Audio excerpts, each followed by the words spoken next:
killed the whole family of a newly bride called Safiya. And he took her as a wife the same time he was returning to Medina. Would you put that as a role model for me today in the 21st century?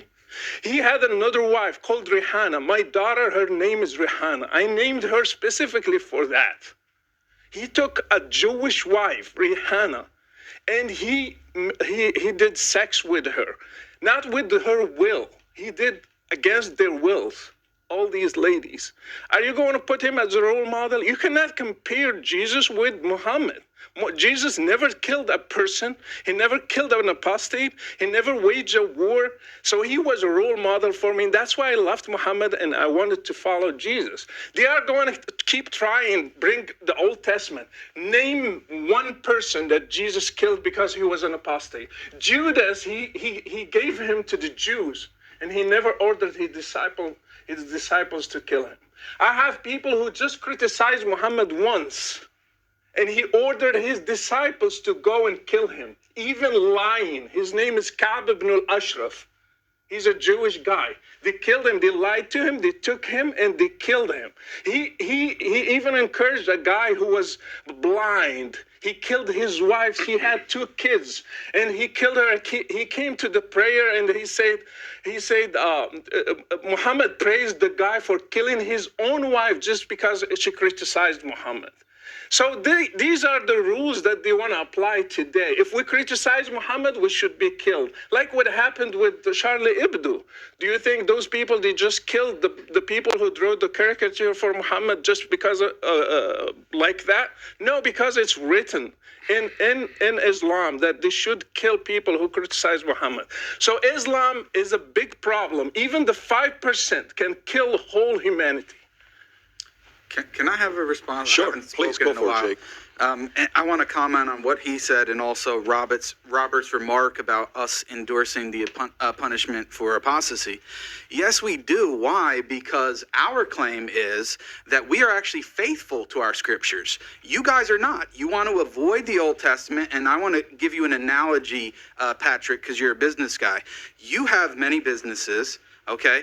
And you have policies that you have to put in place based on social interaction in the workplace and all that kind of stuff. Now, you may make amendments to those policies based on new data, new information, how things are actually going based on those things that you put in place.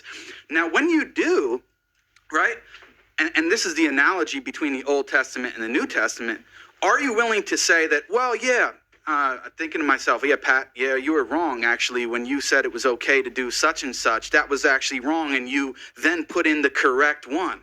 With the Bible, the problem that you have is the same one that you want to talk about, the loving Jesus Christ himself, which we also adore and respect as a prophet, is the same one that you believe is God and revealed the Old Testament, and you can't get out of that. So when your God, Jesus, revealed at that specific time, as I just read the passage, and I can read you plenty more, where he says to kill babies in war. Is it okay to target infants in war and kill babies? Is that inherently immoral? The problem that you have is if you go on, and this is why the argument is so important. It's not a tu quoque just as a fallacious argument. It's checking for your consistency as a Christian, whether or not you're actually faithful to your own text and tradition. And the reality is you're not. Why?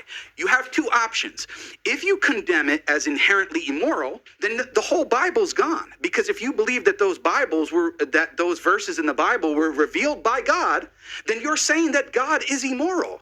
And on the other hand, if you say that it's not inherently immoral, but God changed the law at this time, then most of your arguments lose the force that they have against Islam, because you can no longer argue that it is inherently immoral to punish an apostate by death and all of the other things that you want to tack on. This is why it's so important. It's not a fallacious argument, and the reality is we want to stick to our text and our tradition, and for the most part, we would argue that the Christians have abandoned them in favor of secular, liberal, moral ideologies. Let me have Daniel respond, and then I'll come to you. Go for it.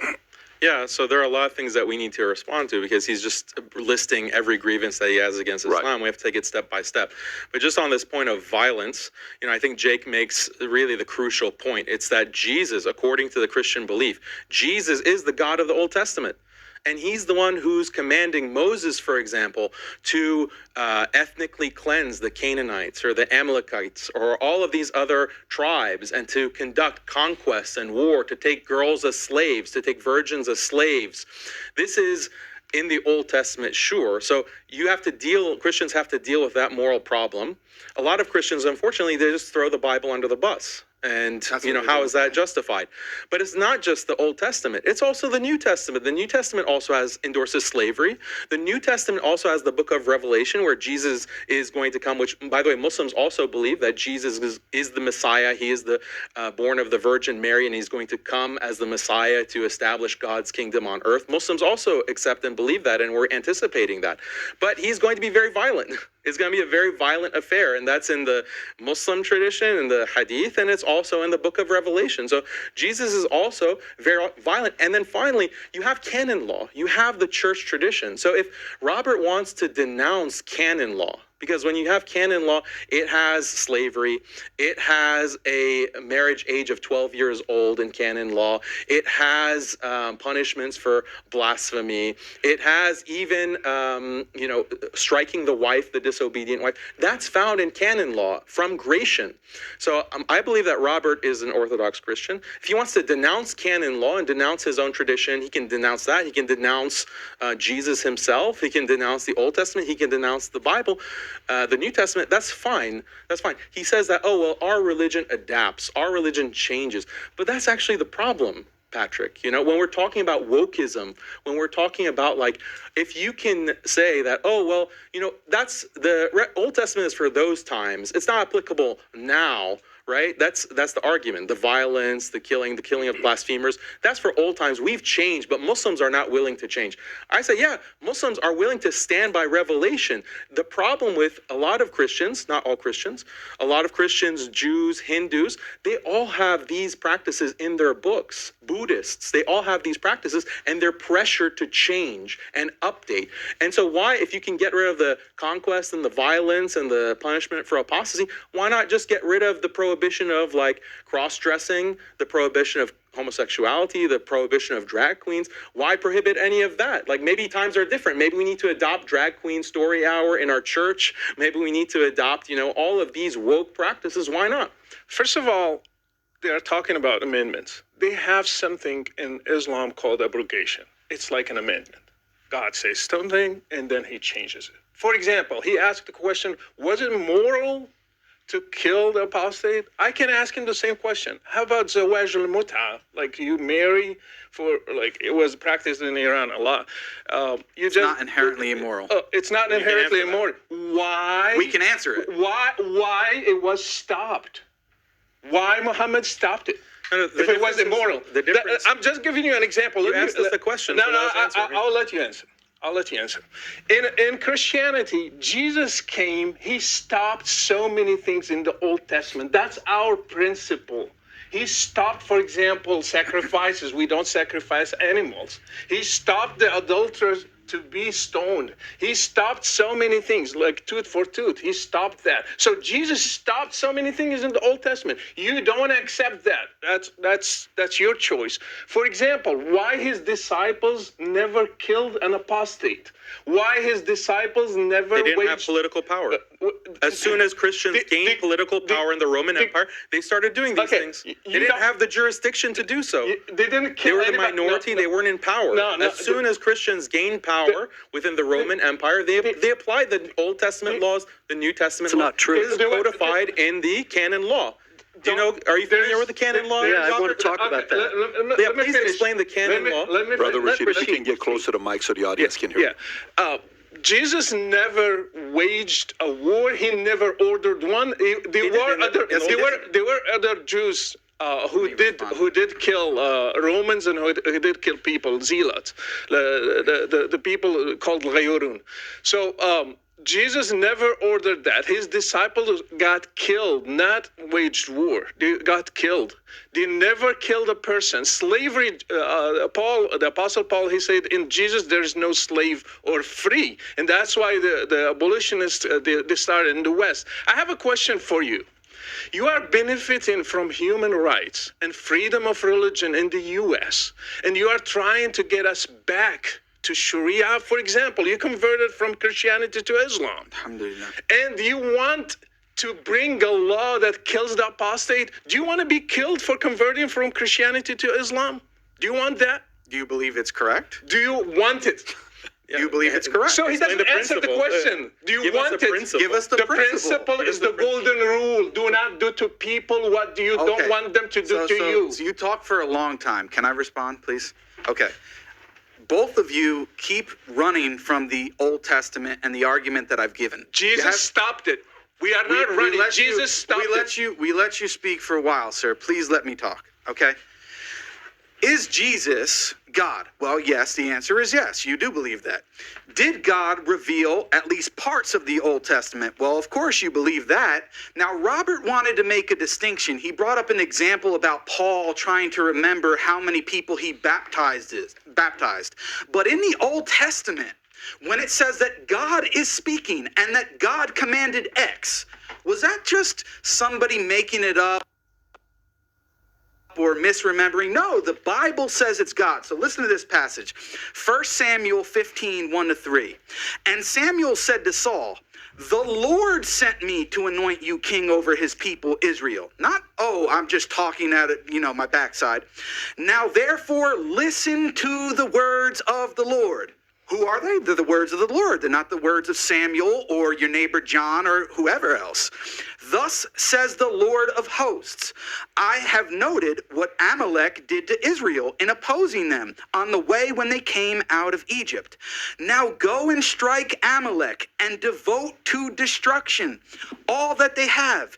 Do not spare them, but kill both man and woman, child and infant, ox and sheep, camel and donkey. So do not tell me, sir, that God, Jesus, did not order the killing of innocent people. He not only did he do that, he ordered the killing of babies, none of which you will ever find anywhere in the Quran or Sunnah. So if you have a problem, let me finish, sir. You don't have it in Sunnah? Let me finish, sir. If you have a problem with God ordering death for apostasy and all these other things that you're bringing up, Robert, when you bring up the issue of Paul, well, he's trying to remember how many people he baptized. Is that analogous to this text where a prophet Samuel is explicitly saying that these are the words of the Lord? Was Samuel lying? Did God actually say this? And if so, is killing babies inherently immoral when at war?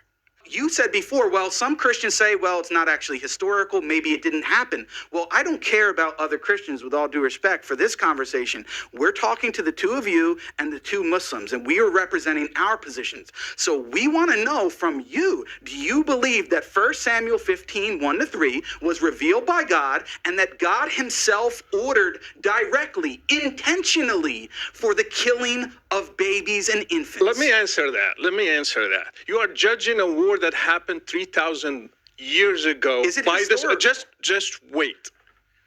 You are judging a war that happened 3,000 years ago by the standards of today. The difference between the Old Testament and Islam, we believe those applied for those circumstances and stayed there. These should not be applied today. Islam's jihad should be applied in the time of Muhammad, today and forever. So killing the kids of polytheists, Muhammad answered, they are from them. They are just polytheists like them. So it's okay to kill them. And let me tell you about killing kids. How you define a kid.